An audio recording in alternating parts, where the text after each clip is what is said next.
नमस्कार दोस्तों, आज के इस वीडियो में हम जो कल हम टॉपिक पढ़ रहे थे कंजुगेट हार्मोनिक इक्वेशन, जो पिछले क्लास में हमने पढ़ लिया था, और हार्मोनिक फंक्शन जो अब इंपॉर्टेंट क्वेश्चंस हैं इसके बारे में जो एग्जाम में पूछे जाते हैं, ठीक उसी प्रकार वो क्वेश्चंस मैं आपको सोल्व कराने वाला हूं। कुछ क्वेश्चंस मैं सोल्व कराऊंगा और बाकी जो बिल्कुल सेम टू सेम इसके जैसे क्वेश्चंस हैं वो आप खुद सोल्व कर लीजिएगा। तो कुछ क्वेश्चंस मैं आपको सोल्व कराऊंगा कि किस प्रकार आपको क्वेश्चंस ये करने हैं, किस प्रकार ये एग्जाम में आएंगे। तो ये क्लास जरूर आपको पूरी देखनी है, इंपॉर्टेंट क्लास है। टॉपिक आपने अच्छे तरीके से समझ लिया कोई बात नहीं, लेकिन हमें क्वेश्चन तो सोल्व करने आने चाहिए। तो वो आज की इस मैं लेक्चर में आपको समझाने वाला हूं कि इससे संबंधित जो क्वेश्चंस आएंगे वो आपको किस प्रकार सोल्व करने हैं, किस प्रकार एग्जाम में आपको लिखने हैं। तो वो क्वेश्चंस देखिएगा, हार्मोनिक फंक्शन से संबंधित, कंजुगेट हार्मोनिक फंक्शन से संबंधित और जो एनालिटिक फंक्शन है वो जो हमने पढ़ा था उससे संबंधित क्या क्या क्वेश्चंस आने वाले हैं वो इस वीडियो लेक्चर में मैं बताने वाला हूं।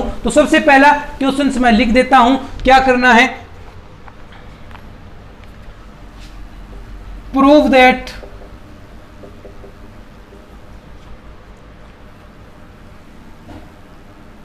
that each of the following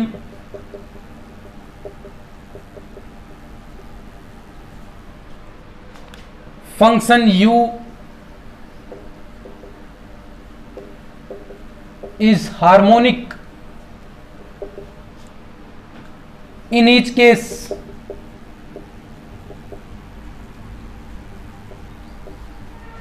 also find its conjugate।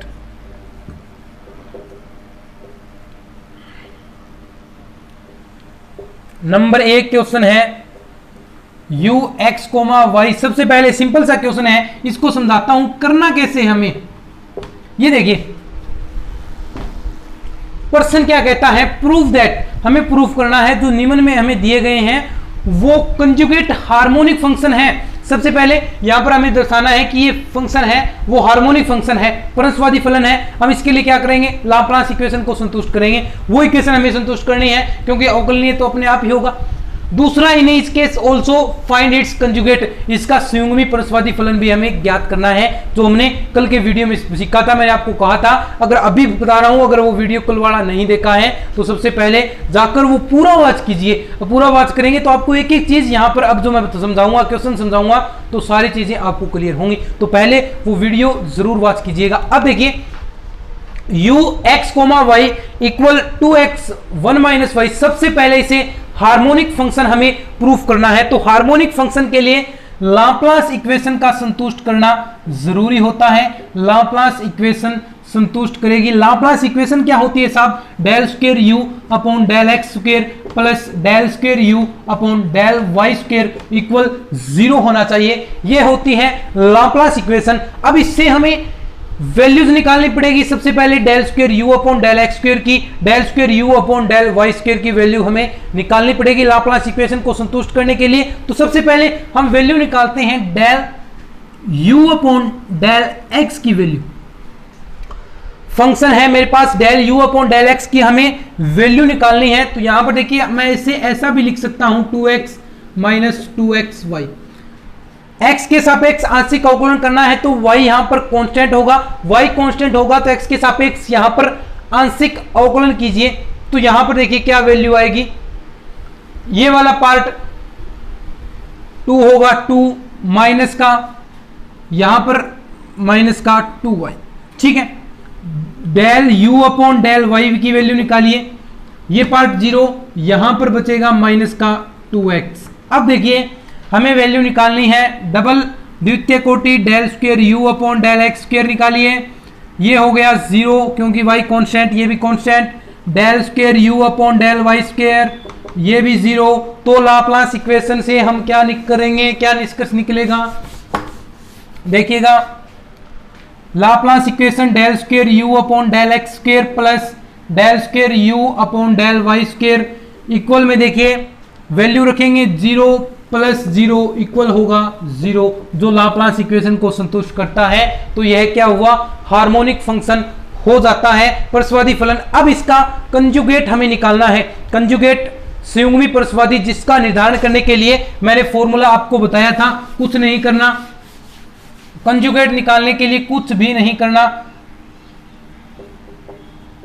Conjugate निकालने के लिए मैंने बताया था डेल डी वी बराबर del v upon del x d x plus del v upon del y d y, जो इक्वल रखा था हमने minus del u upon del y d x और प्लस में del u upon del x d y. अब हमें इसकी values यहां पर रखनी है जो हमने अभी निकाली थी, del u upon del x की वैल्यू और del u upon del y की वैल्यू और del u upon del x की वैल्यू। अगर नहीं निकाली तो वो फंक्शन लिख लीजिए एक बार दोबारा, जो फंक्शन था हमें जो दे रखा था 2x माइनस 2xy। सबसे पहले हमें del u upon del y की वैल्यू रखनी है, del u upon del y। मैंने बताया था इसका आपको समाकलन करना है केवल मात्र, जो वैल्यू अपने आप आ जाएगी। तो del u upon del y की वैल्यू यहां पर निकालेंगे, y के सापेक्ष आंशिक अवकलन करना है तो माइनस 2x। दूसरा del u upon del x की वैल्यू निकालनी है, x के सापेक्ष इसका आंशिक अवकलन हमें करना है। तो यहां से वैल्यू क्या होगी, देखिए ये 2 कॉमन निकाल लीजिए, 1 माइनस y। अब ये दोनों वैल्यू इस इक्वेशन में मैं पुट करूंगा तो dv इक्वल हो जाएगा। अगर ये वैल्यूज मैं यहां पर पुट कर देता हूं तो माइनस से माइनस प्लस हो गया, 2x dx to 1 minus y dy। अब इसका अवकलन कर समाकलन कर दीजिए। अगर समाकलन करेंगे इंटीग्रेशन करेंगे तो ये हो गया v, ये हो गया 2x स्क्वायर बाई 2। यहां पर देखिए y के रिस्पेक्ट में अगर हम करेंगे तो 2y minus Y square upon 2 और ये 2 इंटू में मल्टीप्लाई है, प्लस कांस्टेंट दे दीजिए तो ये इसका सॉल्यूशन आ जाएगा। इसे सोल्व कर लीजिए तो ये इसका सॉल्यूशन आ जाएगा, ये इसका कंजुगेट फंक्शन आ जाएगा। अब देखिए नेक्स्ट क्वेश्चन,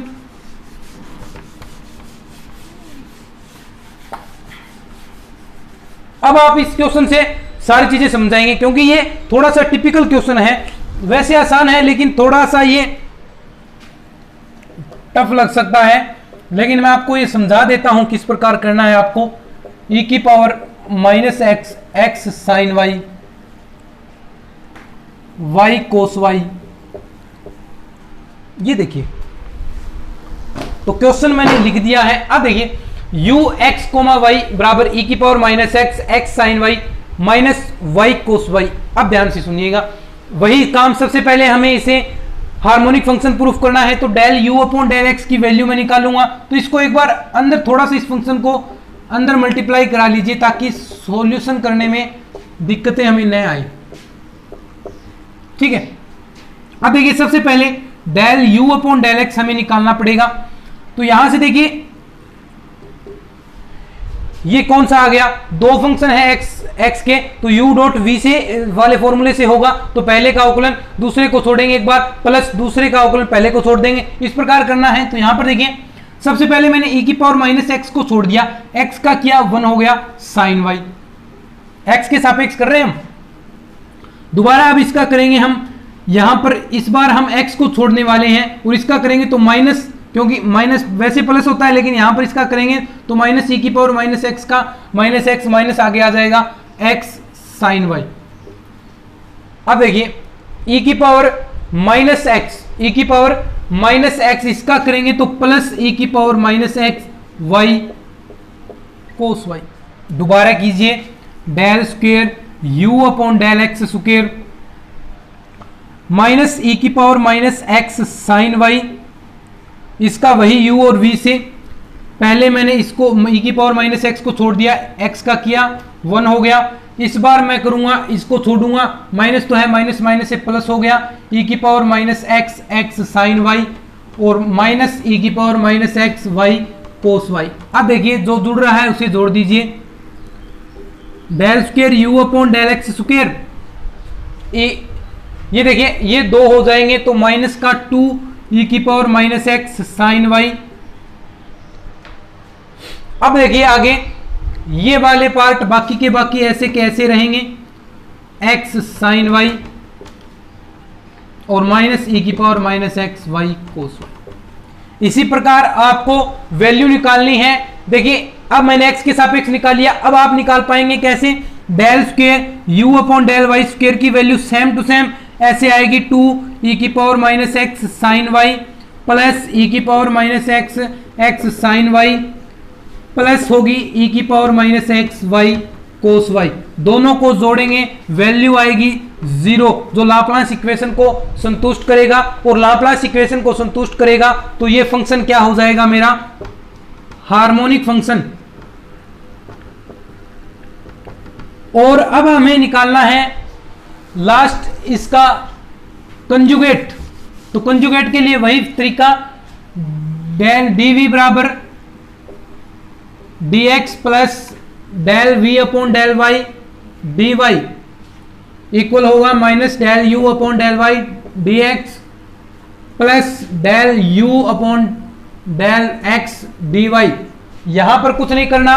अब जो वैल्यूज हैं del u upon del y की वैल्यू ये रही, यहां पर ये जो हमें यहां से वैल्यू निकालेंगे वो वैल्यू आएगी, ये 2 बार है। Del u upon del x की वैल्यू ये रही, यहां पर पुट करें दोनों की वैल्यू। अगर दोनों की वैल्यू पुट करेंगे और लास्ट में समाकलन करना है तो आपके सॉल्यूशन आ जाएंगे। तो दोस्तों ये थे कंजुगेट फंक्शन के बारे में हमने पढ़ा, हार्मोनिक फंक्शन के बारे में पढ़ा, उससे संबंधित क्वेश्चन कैसे आ सकते हैं वो मैंने आपको बताया। तो ये लगभग एक्सरसाइज आप खुद करेंगे, क्वेश्चंस बच जाते हैं वो क्वेश्चंस आप खुद कीजिएगा। अगर वो क्वेश्चंस आप खुद करेंगे तो आपको सारी चीजें क्लियर हो जाएंगी। मैंने आपको सारा तरीका यहाँ पर बता दिया। अब इसके बाद हम क्या पढ़ने वाले हैं, कन्फॉर्मल मैपिंग, जो नेक्स्ट क्लास होगी इसके बाद जो अगली क्लास होने वाली है 46वीं नंबर क्लास होगी, उसमें हम कन्फॉर्मल मैपिंग के बारे में पढ़ने वाले हैं। तो तब तक के लिए मिलते हैं इसी तरह के और वीडियोस के साथ। तब तक के लिए धन्यवाद। जय हिंद, जय भारत।